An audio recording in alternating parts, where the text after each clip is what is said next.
Hello everyone, my name is Hubert and this is Teach Me channel. Today we are going to do some physics. Namely, we are going to look at energy storage and transfer. This is an important topic in GCSE Physics, which means we need to cover it.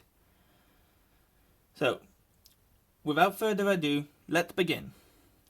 So the most important thing to remember in this topic, whenever you consider anything in this topic, is the law of conservation of energy. And the law states that energy cannot be created or destroyed, it can only be transferred. Now, so essentially we cannot create energy out of thin air and we have no way of destroying it. Whenever it seems like we are using up energy, or it seems to be disappearing, or it seems to be created, for example, from a fire, it is merely being transferred from one source, one type, and one object to the other. Now, so this is here a perfect example where this law is actually very important. So we have a closed system, a system where only things on a picture affect the forces and the energy transfers. There is no external transfers going on, so therefore it is a closed system. So in this closed system we have a cable supplying electric energy, 100 joules of electric energy, to a light bulb, which then releases 80 joules of energy as a heat, and it releases 20 joules of this energy as a light. And now, if we were to compare the energy input as well as energy output, we would get 100 joules minus, in brackets, 80 joules plus 20 joules. Therefore, 100 joules minus 100 joules. And this would give us a net energy change of 0 joules. In a closed system, net energy change will always be 0. This is very important.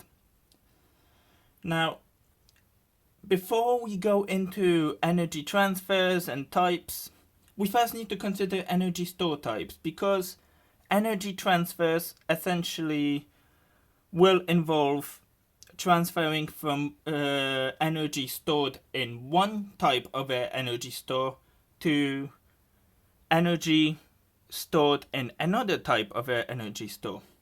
So let's get started. First of all, we have thermal energy, which, long story short, essentially means heat energy. Then we have kinetic energy, which regards movements. For example, cars.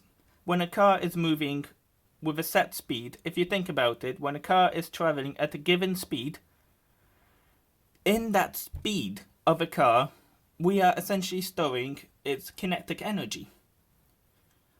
Next one up is gravitational potential energy. Gravitational potential energy is gravity. A good example of thinking about it is, for example, a roller coaster. When you move up the roller coaster, you gain gravitational potential energy. You gain energy, potential energy that can be released when we go down the roller coaster. Gravity will cause that energy to be released as we move down the roller coaster, and the higher we go, the more of that gravitational potential energy we store, because the more we can release, because we will be going down further. Now, another one is elastic potential energy. This type of energy storage is to do with elastic objects, as the name suggests. A great example is a rubber band.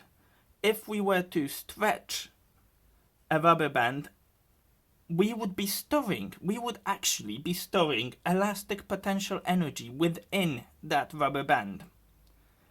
And the moment you release that rubber band, you release all of that energy, that elastic potential energy stored within it, as it snaps back to its original shape.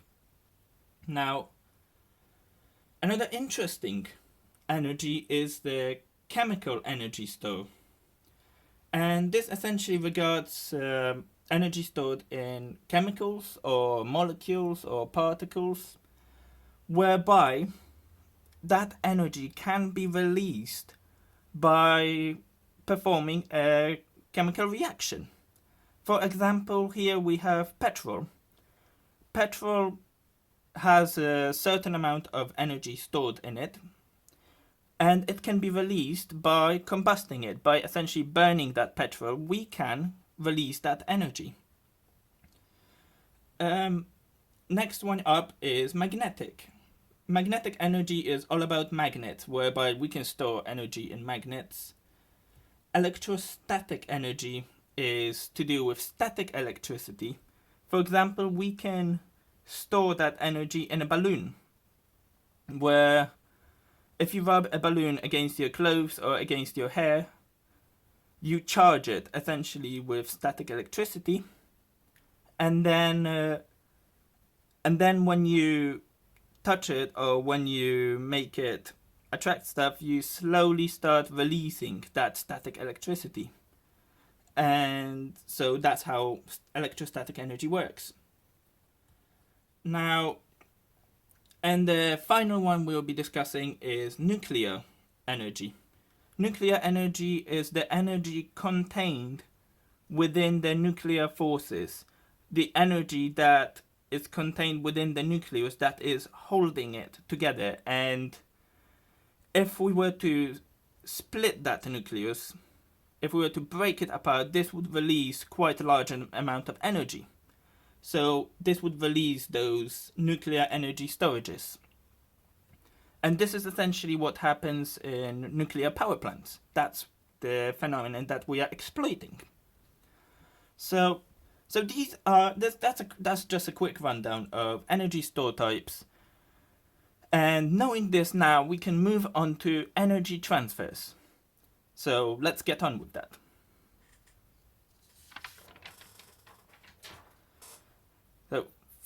So now we need to look at how energy can be transferred. Energy can be transferred. I will write this down for you guys.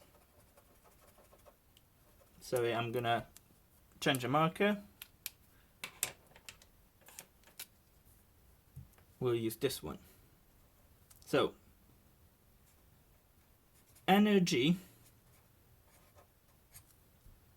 can be transferred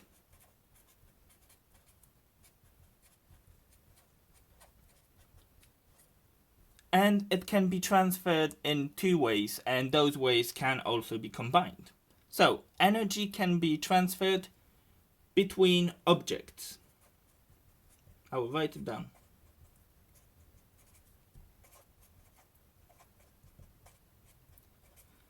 Energy can be transferred between objects. So let's take this example. Here we have a pan. We have a frying pan. Here's my artistic impression of that frying pan. And inside that pan, we are making fried eggs. We have eggs. Let me just quickly draw them for you.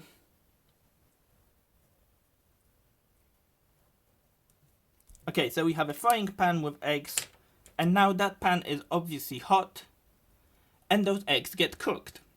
So what is happening here?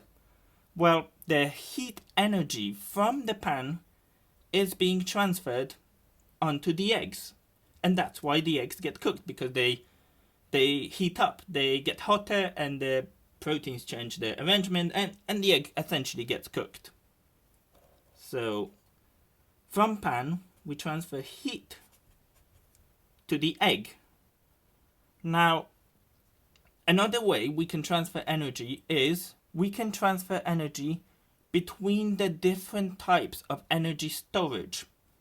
So I'm going to write that down for you. Between types. Now, let's take this example.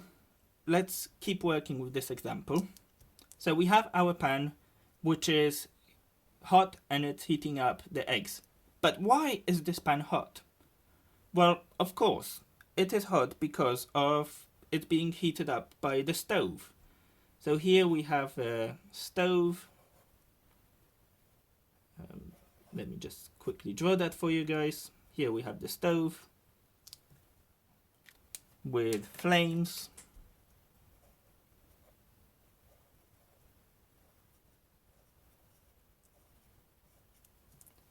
Okay, so we have a stove, and these flames are essentially heating up the pan. So what is actually happening here? Well, what is happening here is that up this stove, we have a gas pipeline. A gas is making its way to the burner where we set off the reaction, which causes energy release that heats up the pan. Now, so what type of energy transfer is this? Well, this is here chemical energy transferred to heat. So I'm going to put that down here, chemical energy, which is released in a form of heat energy that heats up the pan. So this is a great example to show how we can transfer energy between objects and how we can transfer energy between types and how we can combine these two types, how we can transfer energy between the type as well as an object. So this is it for energy transfer. However, there is one more term that we need to cover, one more concept. And that is a concept of doing work. I'm going to put it down. Doing work. Now, what does doing work mean? Doing work means transferring energy. Doing work means the process, how energy is being transferred from one object to the other, or energy being transferred from one type to the other type. Now, I'm going to show you an example to explain exactly what I mean. So we have, this is physics. In physics, everybody seems to love dropping stuff from the cliff. So let's go with that example. So we have a cliff. We have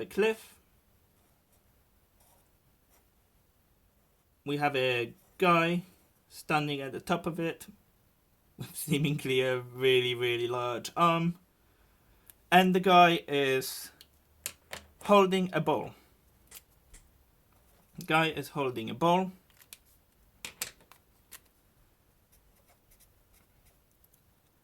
And then, so what is happening here? A guy is holding a ball above a cliff. However, so the ball is really quite high up. However, he is holding it. He's not dropping it just yet. So what do we have here? We have gravitational potential energy. The ball has a lot of gravitational potential energy. So I'm going to put it down here, shorten it to GPE. Gravitational potential energy, which is very, very high here. So now what happens? The guy, for no apparent reason, decides to drop that ball. And that ball starts falling. It starts falling all the way down the cliff. And what happens here?